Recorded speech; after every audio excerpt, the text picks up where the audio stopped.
Bueno, pues muy buenas a todos y a todas.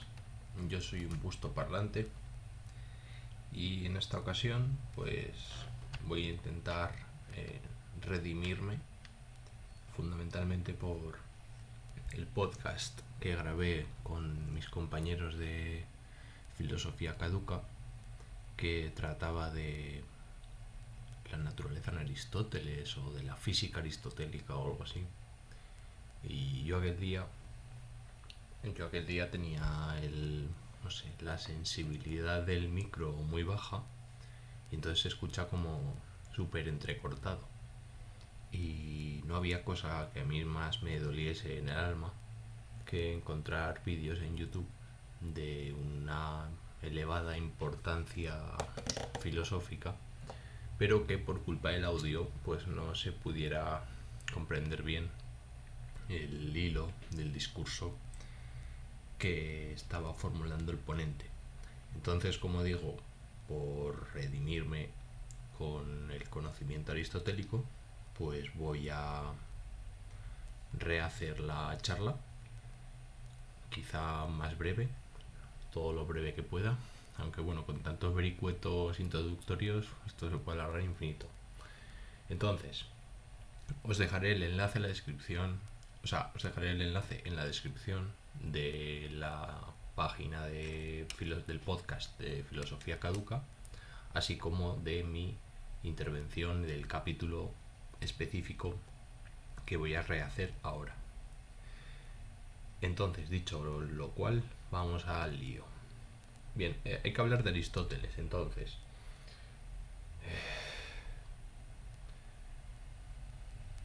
¿Cuáles son las obras de Aristóteles? Bien, las obras de Aristóteles se dividen en dos partes. Tenemos por un lado el Organon, que son todas aquellas obras que giran en torno a la lógica. Entre ellas están, las voy a citar todas.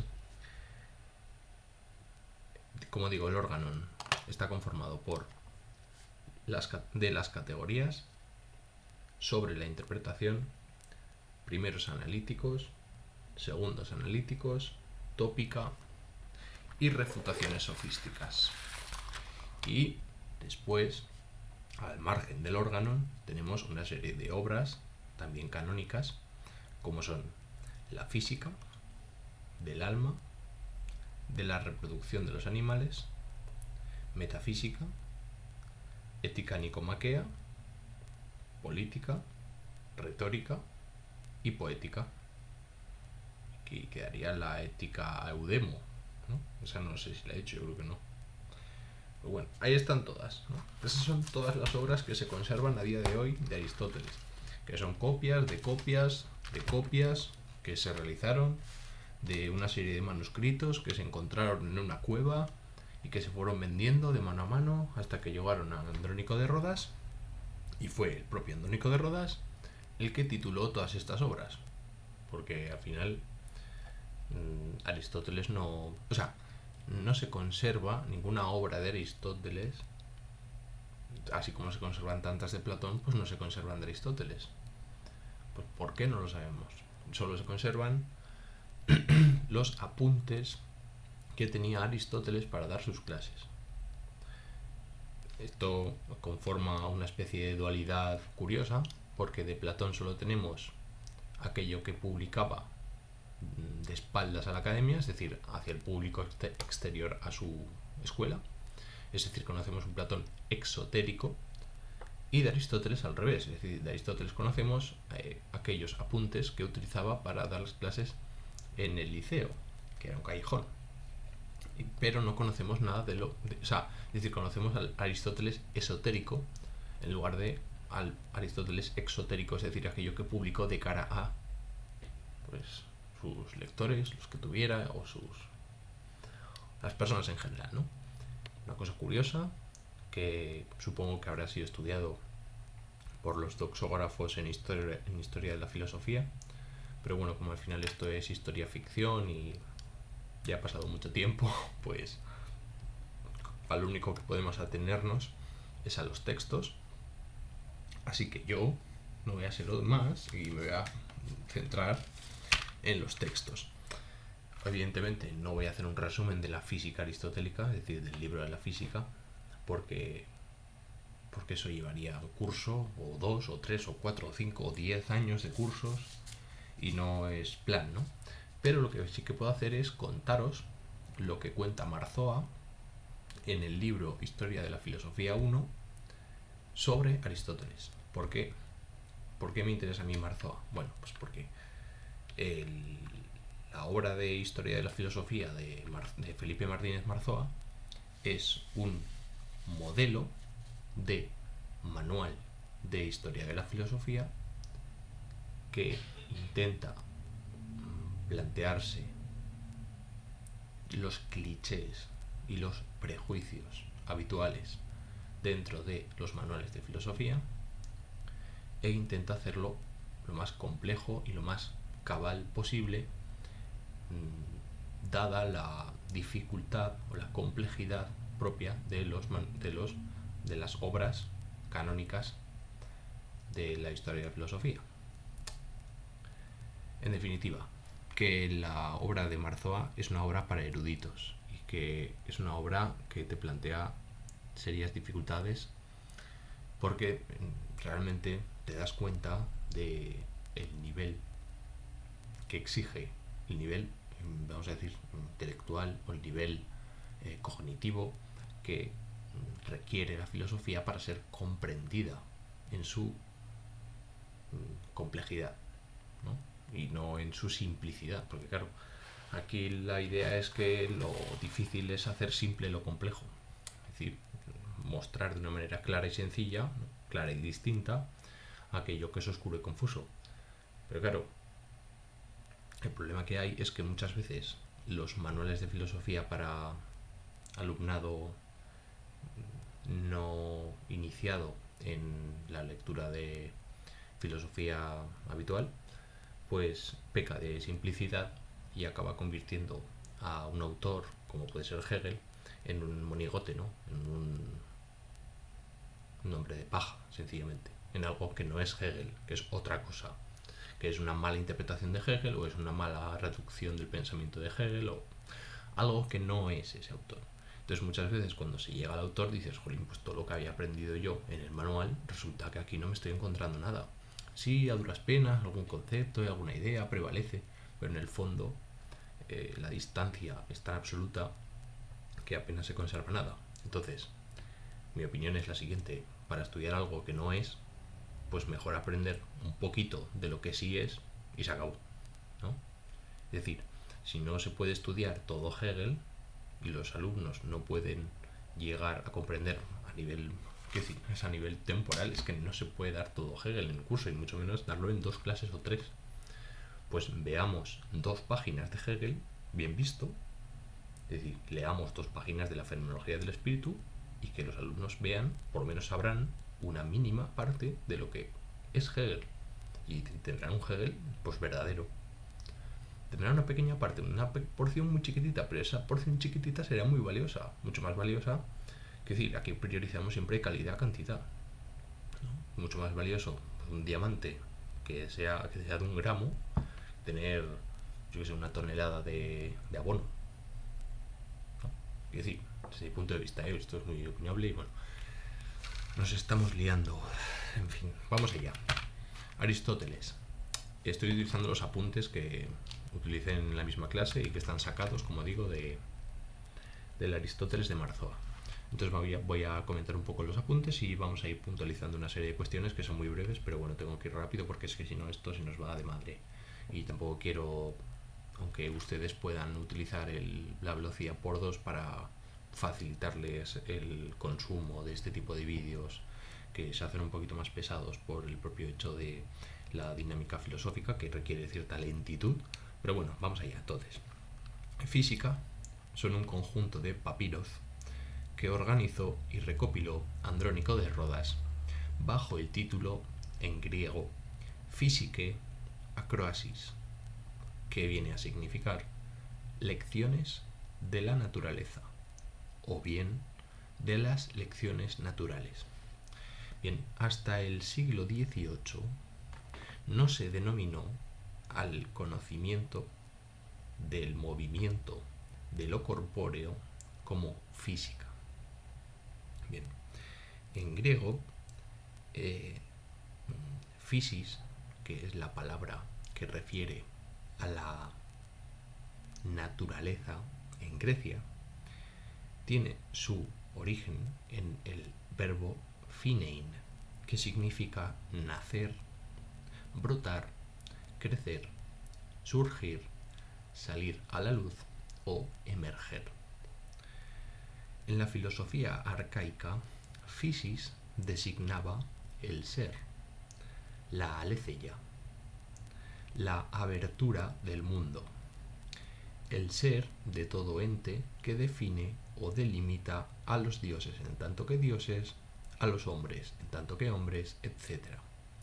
Es decir, la physis, como la arge, o el primer principio, es la ley que determina el ser de todo ente. Estos conceptos son ontológicos, intentan definir el ser de las cosas, y el ser es una cosa muy general porque abarca todo lo ente y todo lo que hay, y por lo tanto, si no están familiarizados con esta nomenclatura o estos tecnicismos, lo que podríamos decir es que el nivel ontológico señala lo que son las cosas, lo que son en tanto que son cosas, son algo, ¿no? Esto es una cosa muy abstracta que requiere de cierta reflexión y cierto tiempo para ir asimilando el significado, pero ahora mismo no nos podemos detener aquí y debemos seguir la caminata, comprendan o no el significado de lo ontológico. Pero no se preocupen, porque con el tiempo se irán acostumbrando y seguro que tarde o temprano tienen una idea del asunto. Bien, para Platón, la physis, es decir, la naturaleza, es eidos. El eidos es la palabra griega que se refiere a idea. Idea en griego se dice eidos. Y eidos en griego significa tener un aspecto, tener una cierta presencia, tener una cierta naturaleza, tener un cierto modo de ser, es de algún modo la esencia de las cosas, etc. En Aristóteles, por otro lado, la physis ya no será el eidos, sino que consistirá en la ruptura, en la lucha, en el abrirse, y designará a cierta región del ente. Es decir, ya no será el ser de las cosas, sino ciertas cosas dentro del ser, ¿vale? El ser de esa región del ente. Lo ente es ta physei onta para Aristóteles, aquello que es por physis, aquello que es por la naturaleza, aquello que es en el modo de ser que designa la naturaleza. Naturaleza es modo de ser, y las cosas naturales es lo que de ese modo son. Aquello que tiene por sí mismo en sí el principio de su propio movimiento, de su propio llegar a ser. Aquello que contiene en sí mismo la capacidad de cambiar, de cualidades.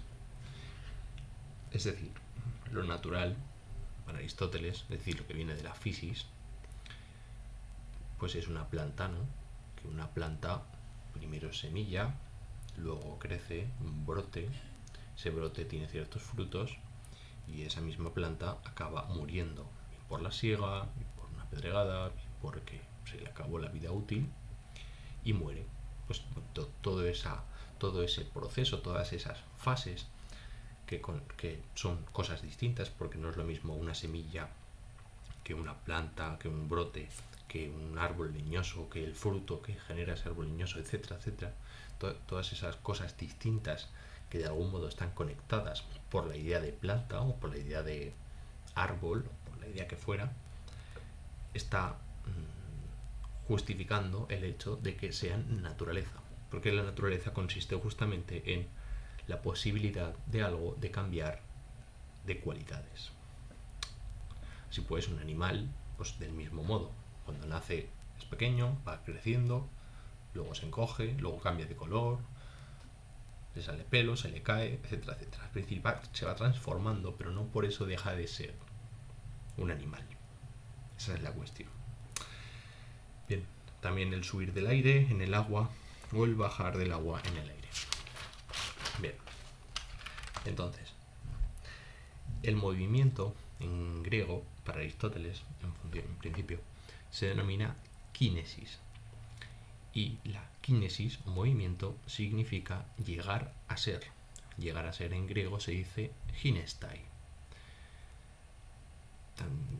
Ser se dice de múltiples maneras. Como hemos dicho, ser planta se puede decir como semilla, o bien como brote, o bien como árbol, o bien como fruto. Pero llegar a ser también se dirá de múltiples maneras. Esta es la cuestión clave, ¿no? Es decir, que el ser de las cosas, que es algo estable, por ejemplo, en castellano lo tenemos muy bien visto, ¿no? Como el ser y el estar se diferencian en su aplicación temporal.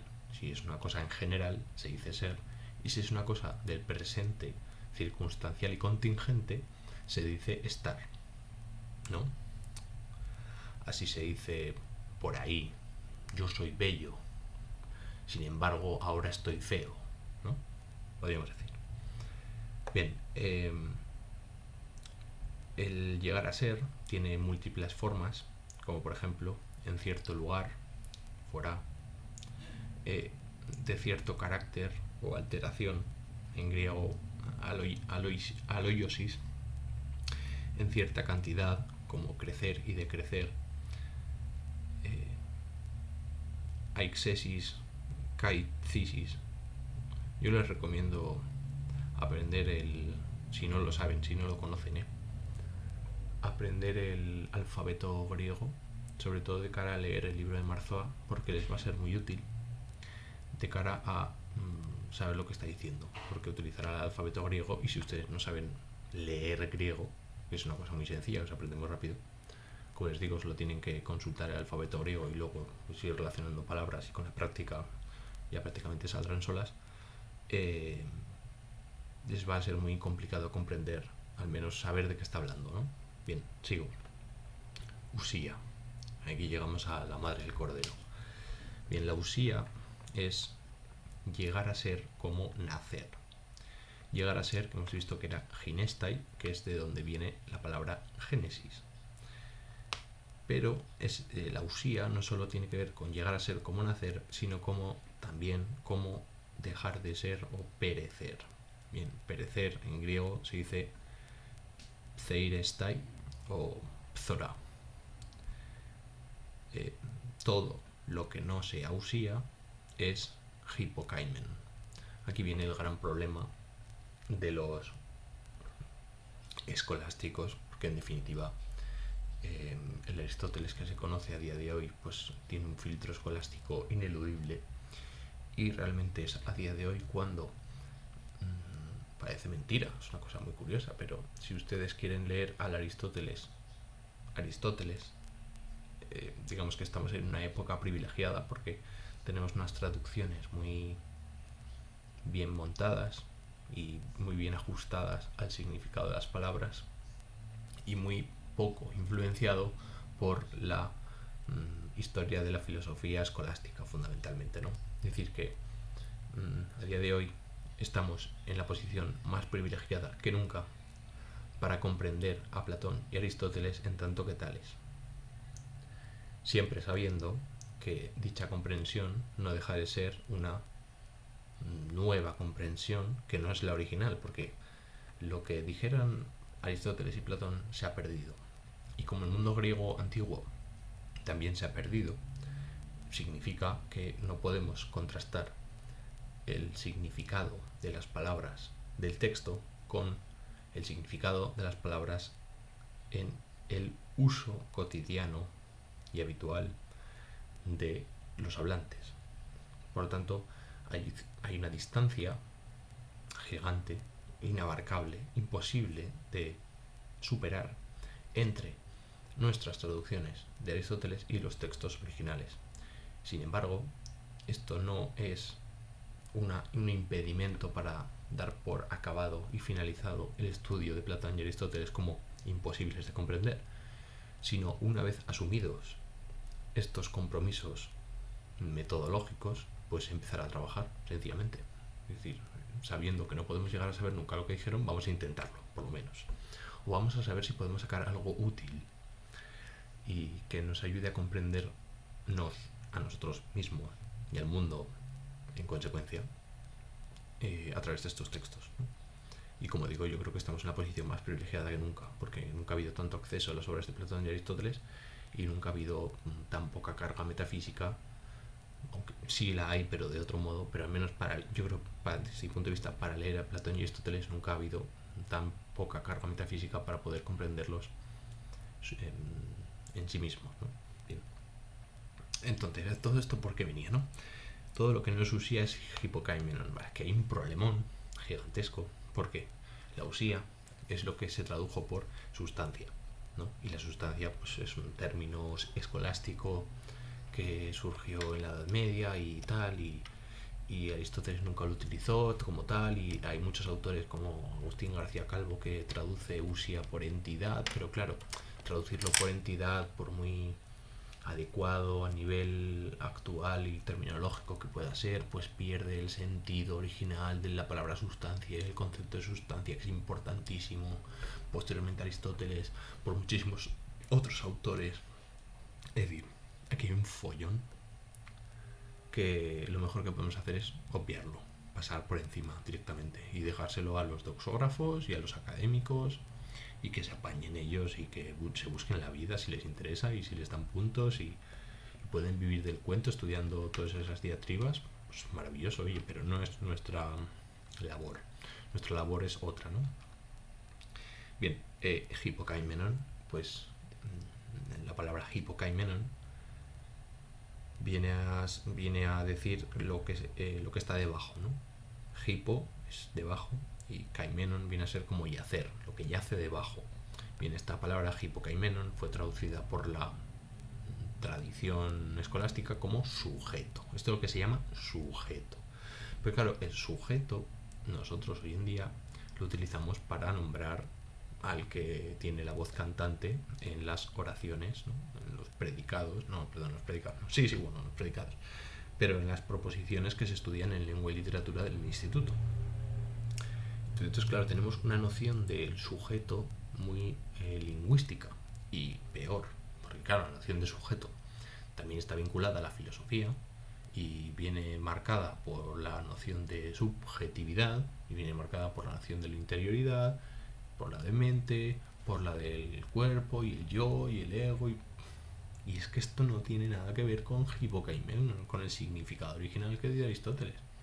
Entonces la cosa es cómo se puede traducir hipokaimenon por sujeto, cuando a día de hoy sujeto significa una cosa completamente distinta de lo que significa en la obra aristotélica. Otro problemón que ya se apañarán. Bien. Usía es, hipokaimenon viene a ser la usía subyacente y que permanece siempre debajo de las cosas. Me explico. El ejemplo del arbolito. Tú tienes una semillita de la cual nace un brote, de la cual nace un árbol, el cual árbol tiene frutos y el árbol se pudre y se muere. Bien. En cada momento el árbol tiene una usía. Árbol como semilla, árbol como brote, árbol como. Son estadios. Pero para que podamos llamar al árbol como árbol, es decir, que la semilla sigue siendo un árbol, en potencia, empezarán a decir en potencia, pero claro, ya veremos a ver lo que significa esto, ¿no? Para que podamos decir que la semilla, el brote, el árbol, el fruto y ya el árbol muerto es un árbol, para que podamos decir que todas esas fases tienen el mismo ser, que en definitiva es un árbol, necesitamos el hipokaimenon. Es el invento original y genial y absolutamente inigualable de Aristóteles para decir, estamos hablando de una misma cosa, de distintas formas. El ser se dice de muchas maneras, es decir, estamos hablando de un ser, que es el árbol, pero de distintas maneras, en tanto que semilla, en tanto que brote, en tanto que. Pero estamos hablando siempre del mismo ser, ¿no? Este mismo ser del que estamos hablando es Hippokaimen. Es el nombre que da Aristóteles a ese concepto que subyace a todas las maneras de darse como usía. Espero que haya quedado mínimamente claro. Como decimos, pues el árbol crece, el árbol cambia de lugar, al árbol se le caen muchas ramas y sigue siendo el mismo árbol y lo puedes podar y salen otras y tiene distintas hojas cada año, etcétera, etcétera, ¿no? Bien, ser, concepto ser, que todavía no lo hemos visto, que es el verbo einai. Ser es tener un carácter definible, no existir. Ser no es existir, Aristóteles, sino que consiste en la determinación. Ser es ser algo determinado. Seguimos. Physis se contrapone a tecne. Ta tecne onta, los entes de la técnica. ¿Sí? No, un cuchillo es un cuchillo y un árbol es una cosa distinta. Un árbol, eso es, yo creo que en la modernidad sí que se ha conservado bien, ¿no?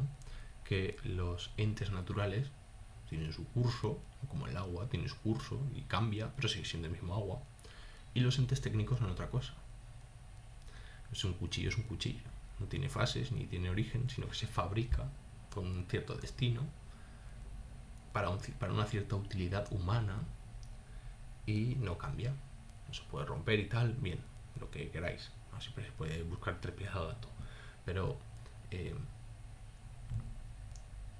no tiene que ver con un origen natural, sino que tiene que ver con un origen que se ha producido y que se ha trabajado. Por ejemplo, en los ejemplos que pone Aristóteles en la física para distinguirlo de los entes naturales son el lecho, es decir, la cama, una copa y un tenedor. El ejemplo que creo recordar que utiliza el propio Aristóteles es que si tú coges un árbol y digamos que lo cortas, ¿no? Lo cortas de raíz, ¿no? Luego lo arrancas, lo que quieras. Lo cortas, lo machacas, lo entierras y lo entierras. Es posible que esas mismas semillas del árbol acaben haciendo surgir un nuevo árbol que sea no el mismo, pero el mismo ser árbol, ¿vale? Sin embargo, un lecho, si tú lo entierras, lo destruyes, lo cortas, lo machacas, ¿no? Una cama, digamos, la cortas, la troceas, la machacas, la entierras, no sale más camas, no sale otra cama, se queda el lecho. En todo caso serán las raíces las que vayan por ahí buscando humedad y tal, pero no da lugar a una generación de camas. Los entes frutos de la técnica no surgen por sí mismos, a través de sí mismos, sino que son fabricados y creados desde cero por los humanos.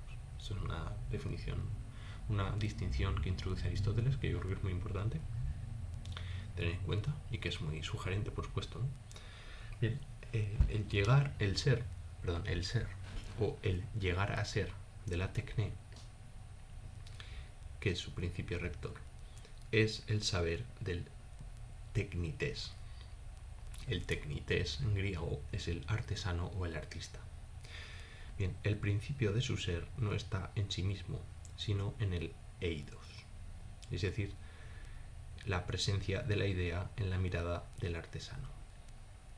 Aquí venimos a que el ente producido, fruto de la técnica, como la cama, necesita una idea que está en la mirada del artesano, no en la cabeza ni en la mente, en la mirada del artesano, que le da por fabricar y satisfacer una cierta necesidad a través de una idea, como es pues un lecho blandito para que tú puedas acomodarte ahí y, estando lo más cómodo posible, conciliar el sueño.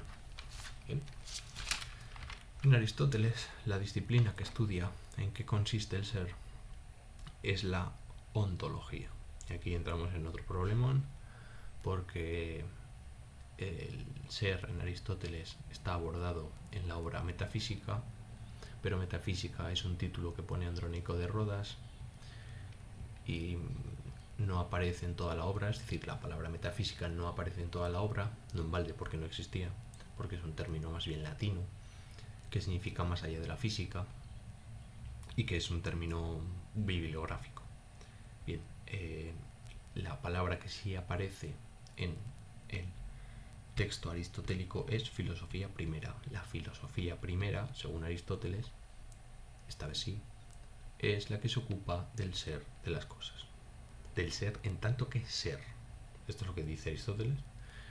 Puede que sean la frase más comentada de la historia de la filosofía, del ser en tanto que ser y su significado. Y todavía está por pensar, así que anímense. Y si tienen alguna idea, déjala en los comentarios y yo estaré encantadísimo de leerlo, porque estoy más perdido que un pulpo en un garaje. Bien, la physis, la naturaleza, es un cierto género de ser y la región del ente correspondiente a las cosas naturales, ¿no? Ta phise ionta. Lo que es en virtud de la naturaleza o aquello cuyo ser es naturaleza. La física, entonces, es una ontología particular o regional o filosofía segunda. Entonces, ¿por qué decimos esto?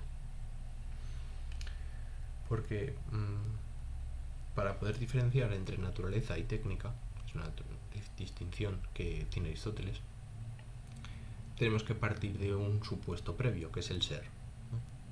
Entonces el ser es lo que Aristóteles dice que está planteado en la filosofía primera, y que la física, que es la que se ocupa de los entes naturales, en la medida en que física significa physis y physis es naturaleza. Claro, es que esto es muy raro, porque mucha gente se piensa que cuando hablamos de física hablamos de ecuaciones y matemáticas, pero claro, aquí estamos hablando de naturaleza, porque physis en griego significa naturaleza y física es la traducción de physis, que viene de ahí. Entonces, como digo, la física aristotélica es una filosofía segunda. ¿Por qué? Porque parte de la idea del ser, que es la que se ocupa la filosofía primera. ¿Hasta aquí? Vale. Ya sabemos que la ontología fundamental, o como dice Aristóteles, protefilosofía, filosofía primera, es la ontología general, que estudia en qué consiste en general el ser. Saber qué considera el ser en cuanto ser y lo que rige ya de antemano según él mismo. Es decir, que la ontología general, es decir, el estudio del ser, determina lo que es el ser y lo que son regiones o son géneros de ese mismo ser. ¿Vale? La physis aristotélica, es decir, la naturaleza aristotélica, es una modificación de la noción platónica de idea. Es decir, lo que en Platón era el eidos, en Aristóteles va a ser la physis. Es decir, lo que en Platón era la idea, en Aristóteles era la naturaleza. Yo prefiero conservar los términos griegos, porque así no nos equivocamos. Porque si empezamos a decir naturaleza, idea y tal, ya nos perdemos las nociones de origen y no sabemos de lo que estamos hablando. Por eso tanto hincapié de Marzoa y yo, en consecuencia, por mantener los términos griegos. Porque así sabemos de lo que estamos hablando. Porque como empezamos a traducir las palabras, no sabemos a qué nos estamos refiriendo. Porque claro, yo puedo decir sustancia y muchos pueden entender hipokaimenon, otros pueden entender usía, otros pueden, ¿sabes?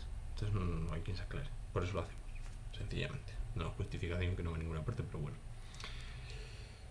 Eidos en Aristóteles se va a transformar, es decir, la idea en Aristóteles se va a transformar en aspecto.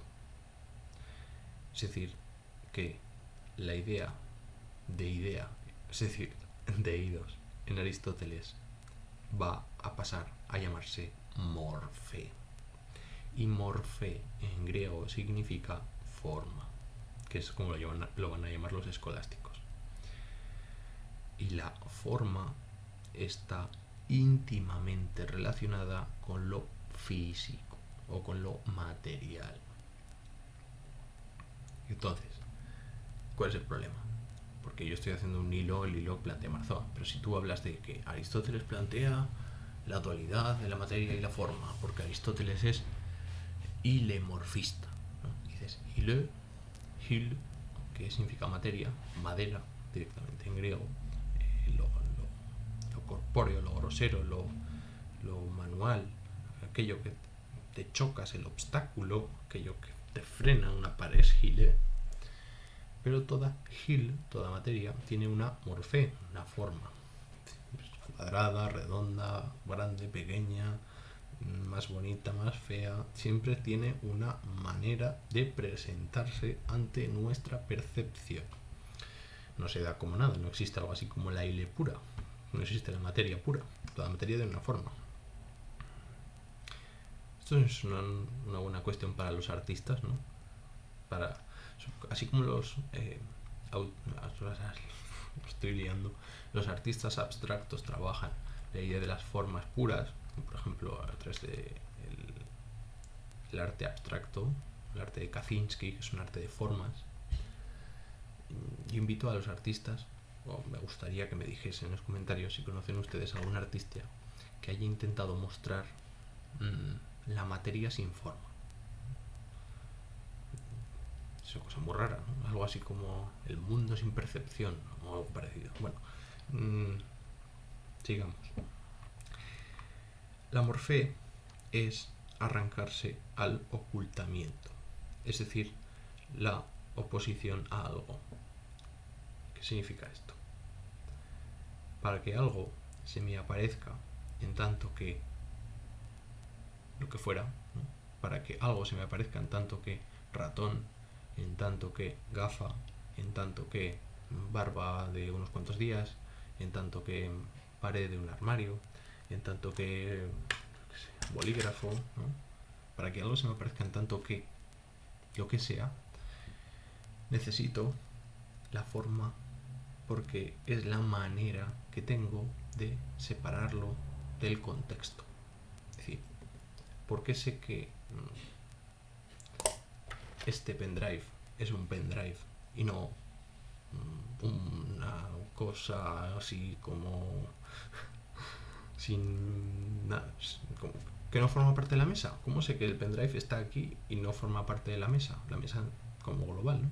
Como si no hubiera nada, como si el pendrive estuviera incrustado en la madera. ¿Por qué sé que está el pendrive? Bueno, pues porque tiene una forma y lo identifico y lo diferencio de la mesa.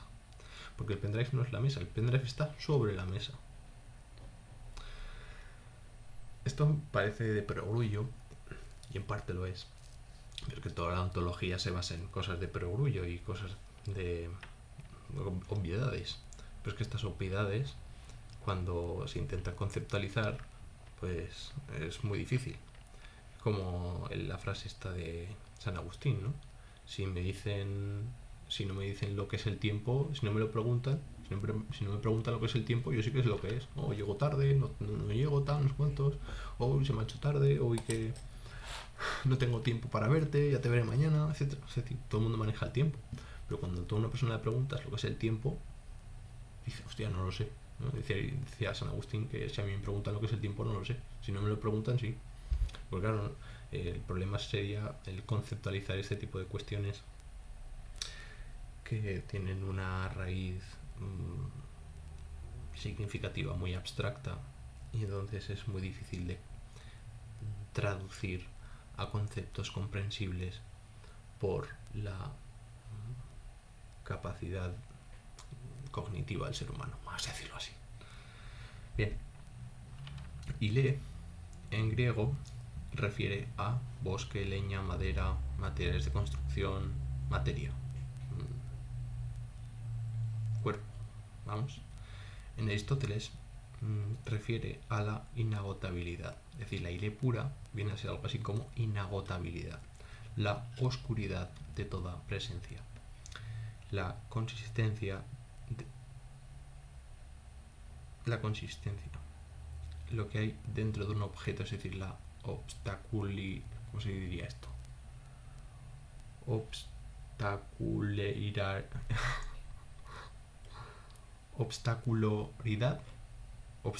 me la acabo de inventar, como la propiedad de ser un obstáculo, ¿no? de ser un impedimento para traspasar, tanto a la vista, porque son opacos, como a la mano, porque son impenetrables, ¿no? la impenetrabilidad, justamente. Eso es la materia, en eso consiste, en ser opaca y en ser intraspasable. Y esto no es nada negativo, esto es fundamental. Es decir, los seres humanos, lo primero que buscaban, los primeros seres humanos, los primeros hombres, que dicen en Juego de Tronos, los primeros hombres buscaban cavernas, buscaban huecos donde estaban protegidos por esa materia, ¿no? Las cavernas, para protegerse de la intemperie, porque lo peor es la intemperie, estás ahí a merced de los lobos, de los osos, de los bisontes, de todos, de los rayos, del fuego, de la nube, de la lluvia. Entonces la idea de la materia es fundamental para el ser humano, que sí, desde sus inicios, porque ya buscábamos cierta intimidad, buscábamos ciertos lugares cerrados, escondidos, que nos permitieran hacer nuestras cosas, ¿no? Vamos a decirlo así. Bien, entonces, sigo. Ile o materia significa también profundidad, pesadez, dureza irreductibilidad. Y la que me he inventado yo, obstacularidad. Bien, la oposición entre materia y forma, entre Hülle y Morphy, se expresa también a través de la dualidad energeia-entelegeia, del lado de la Morphy y de dynamis del lado de la Hülle. Vamos a explicar esto. Por un lado tenemos la Hülle, ¿no? Hemos dicho que era la materia, aquello que no te permite pasar, etcétera, etcétera. Bien, esta materia tiene una potencia. La famosa... ahora, paréntesis, vamos a hablar de la potencia y el acto, pero lo vamos a plantear del modo que lo plantea Marzoa y no como lo plantean los manuales de filosofía al uso. Dicha esta aclaración, la potencia es la parte de la Hülle, ¿vale? La potencia de las cosas viene de su materialidad. Esta potencia en griego se dice dynamis, que viene dinámico y viene en fin, dinámico. Bien. Y del lado de la forma viene la idea de acto. Problema. Acto en griego, o Aristóteles al menos, utiliza dos términos para referirse al acto. Uno es energeia y el otro es entelegeia.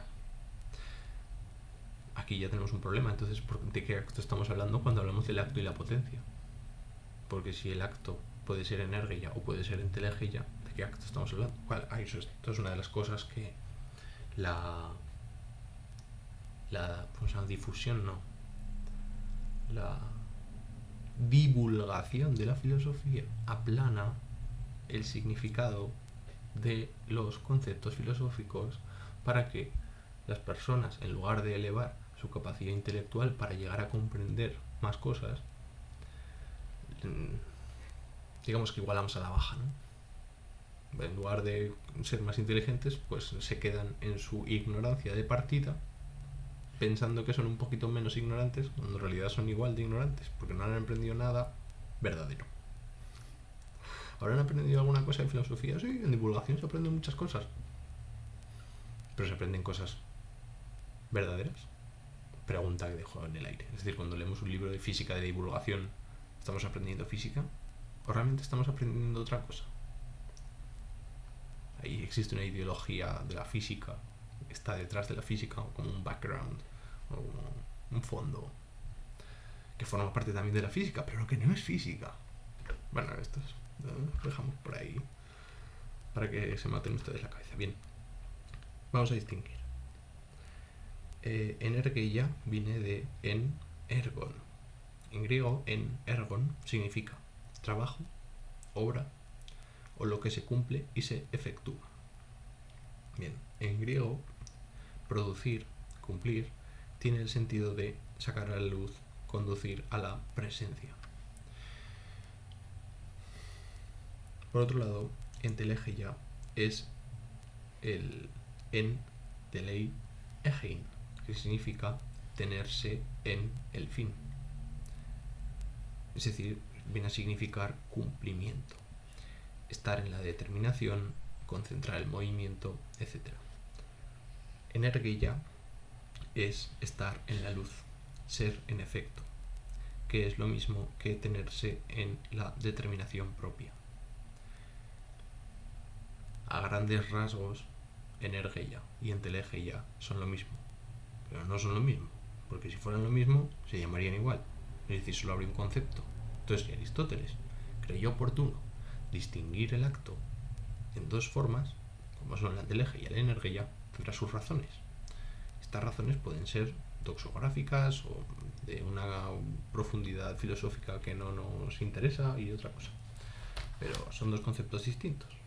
Simplemente tiene que quedar claro y ya está. Yo no voy a entrar en esa distinción porque, en primer lugar, se me queda muy grande y en segundo lugar, no es el lugar. Seguimos. Dinamis, que hemos dicho que era la propiedad de la materia, es capacidad, cualificación requerida para, por ejemplo, la materia del templo, es decir, la dinamis, la potencia del templo es el mármol. El mármol es la dinamis del templo. ¿Por qué? Porque el mármol, siendo trabajado, siendo modulado por un artesano, por varios, por un arquitecto o varios, puede llegar a ser un templo. Otro ejemplo, el bronce, son ejemplos que da Aristóteles. El bronce es dinamis de la estatua.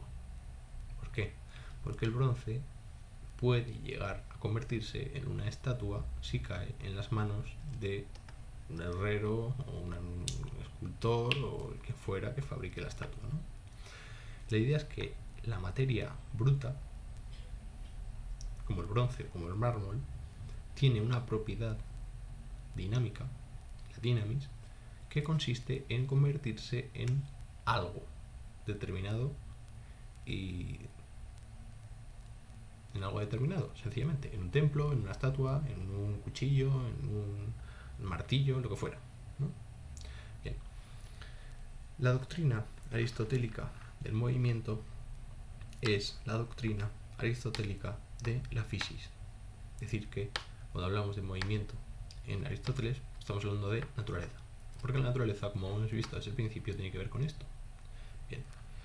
Por todo lo que hemos visto en la entreveración de los conceptos, la physis, leídos como morfe, la physis entendida como ile, y finalmente la naturaleza entendida como machiembrado de materia y de forma. Ilemorfismo. ¿Cuánto nos queda? Nos queda mucho. Yo pensaba que le iba a hacer más corta, ¿sabes? Bueno, como este es mi canal y aquí mando yo y hago lo que me da la gana, que en definitiva es otra forma de decir que me obedezco a mí mismo, voy a seguir un poquito y cuando tengamos que hablar del tiempo lo dejaré para otro vídeo, sencillamente, porque no me da la vida, tengo que hacer más cosas. Bien, la cuestión del no ser en Aristóteles. Si algo llega a ser algo, es porque deja de ser lo que era para ser otra cosa. Así, una piedra no es una planta, pero una semilla aún no es una planta. El llegar a ser de la planta es el perecer de la semilla. Ese dejar de ser semilla es consustancial a su ser. Igualmente, la flor deja de ser cuando aparece el fruto. Y ese perecer de la flor es lo que hace flor a la flor. Porque si la flor no muere, no es una flor, es otra cosa. Vamos a explicar esto. Muy sencillamente. Bueno, no tan sencillamente, pero bueno. Una cosa es el no ser absoluto, que por ejemplo sería el hecho de decir que una piedra no es una planta. Esto es absoluto, ¿no? Y no puede llegar a ser de ninguna manera. Por mucho que yo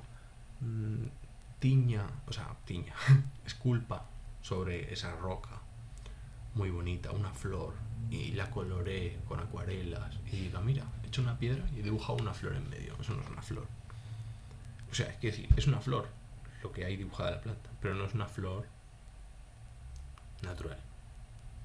Ya es una obra de la técnica. No es una flor que ha dado la naturaleza. No, esa flor no huele. A esa flor no se le pueden arrancar los pétalos. A esa flor no muere. Esa flor no va a morir. Tampoco ha nacido. Se ha producido. Quiero que estos ejemplos sirvan para ver un poco de lo que estamos hablando a nivel tan abstracto, ¿no? Bien, hemos dicho que hay cosas, hay no ser absoluto. Hay cosas que no son de manera absoluta. Pero Aristóteles, que era muy espabilado, decía que hay un no ser relativo. Y este es el ejemplo que utiliza para hablar de cosas de la naturaleza. ¿Por qué? Porque una semilla no es una planta, no es un árbol, pero no es aún, es decir, de forma relativa. ¿Por qué? Porque para que el árbol sea árbol tiene que nacer de una semilla y también tendrá que morir. Pero si no nace de una semilla no es un árbol. Por tanto, el árbol necesita de la semilla para ser árbol, porque está en su naturaleza, vamos a decir así, efectivamente, está en su naturaleza, nace de una semilla. Por tanto, la semilla, de algún modo, participa del ser árbol, que es dándole vida, ¿no? Generándolo. Por lo tanto, la semilla no es un árbol todavía. Esa es la coletilla que deberíamos añadirle cuando hablamos de no ser relativo. Bien, el no ser es determinación, es decir, no ser A o no ser B o no ser C, y el no ser es esencial a aquello a lo que pertenece. Con este no ser nos estamos refiriendo a el no ser relativo y el no ser absoluto. ¿Cómo se puede entender esto? Vamos a ver. A nivel lingüístico podríamos definir las cosas como hace Heidegger, ¿no? Con guiones. Es como se solucionan las cosas en filosofía cuando no tenemos ni puta idea de lo que estamos hablando, pero hay que sacar las castañas del fuego. Bien, una cosa es no ser como paquete, no ser A, ¿vale? Y otra cosa es no ser B, ¿vale? Entonces, de tal manera que el guión, en el primer lugar lo tenemos entre el no y el ser, es decir, el no ser es un paquete que va asociado a la idea de A. Y en segundo lugar tenemos al no, que es como en lógica la negación de ser B. El ser B es otro paquete. Ser B es la determinación. Sin embargo, y el no es la negación absoluta. Sin embargo, en la otra manera, el no ser con guión como paquete haría referencia al no ser relativo, es decir, a la idea de que no es todavía. No es A, no es un árbol todavía. Y en otro caso, no es árbol, que una piedra no es árbol. Espero que se haya entendido. Creo que lo explico bien. Bien. El ser es determinación, es presencia propia, y el no ser planta es ser semilla. Fíjate, qué bonito, ¿eh? El hecho de no ser aún una planta es el hecho que la conforma como semilla. Esta es la definición que Aristóteles. Importantísimo. Esto que acabamos de decir. Este no ser aún, vamos a decirlo así ya para ahorrarnos este no ser aún, que es ser de algún modo, este no ser relativo es ser de algún modo, es lo que Aristóteles llama dinamis, o, traducido por los escolásticos, potencia. La semilla es una planta en cuanto a la dinamis. ¿Esto qué significa? Que en la semilla subyace la planta. Es decir, que la semilla tiene como hipokaimenon a la planta, al árbol, lo que hemos dicho antes. El hecho de ser árbol permanece en todos los lugares y se manifiesta de una manera o de otra. En tanto que planta, en tanto que semilla, en tanto que Bien. La usía como presencia es entelegeia y la usía como subyacer es la dinamis. Es decir, la usía, ¿qué es usía? Sustancia, entidad, la cosa, el bien, lo que hay, la usía.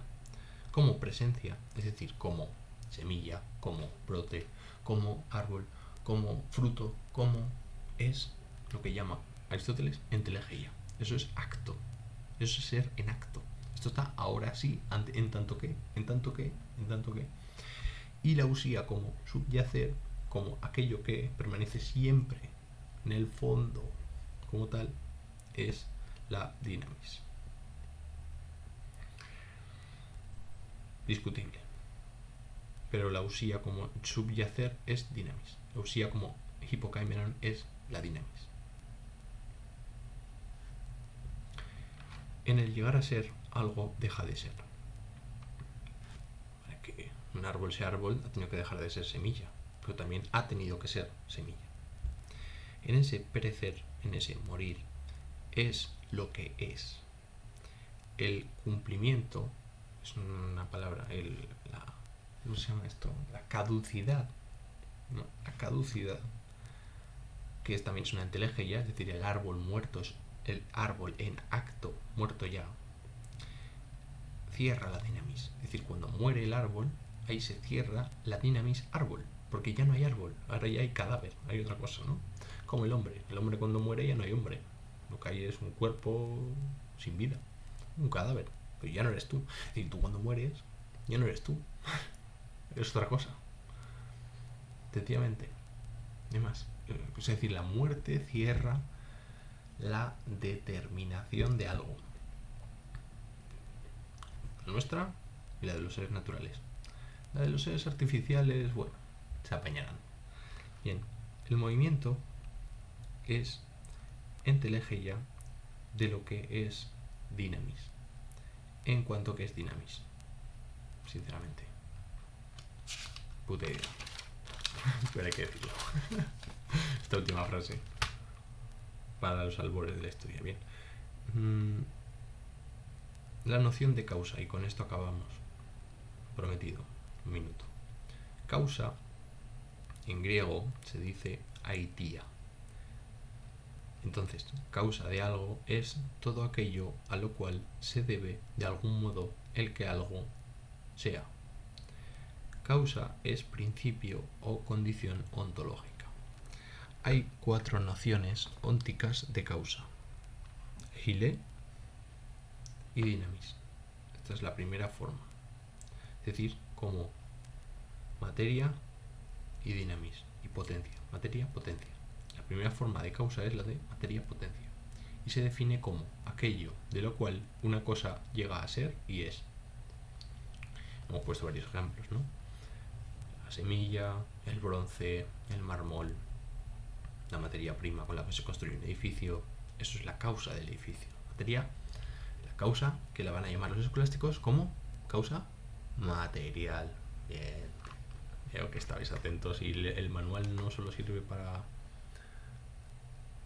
de cartón, sirve para alguna cosa, como ahora que venimos a decir, claro. Vale. En segundo lugar, la causa relacionada con el eidos y la morfe, es decir, con la idea y la forma,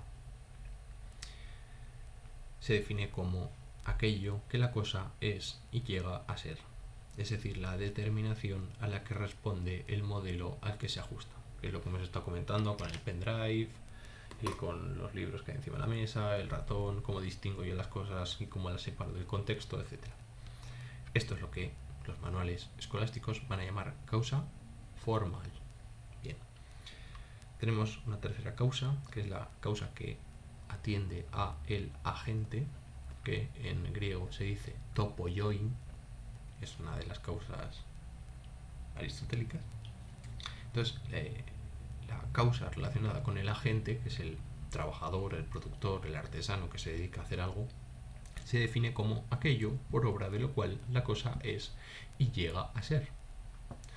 Esto es lo que comúnmente se ha llamado en la manualística, escolástica y posteriormente como causa eficiente.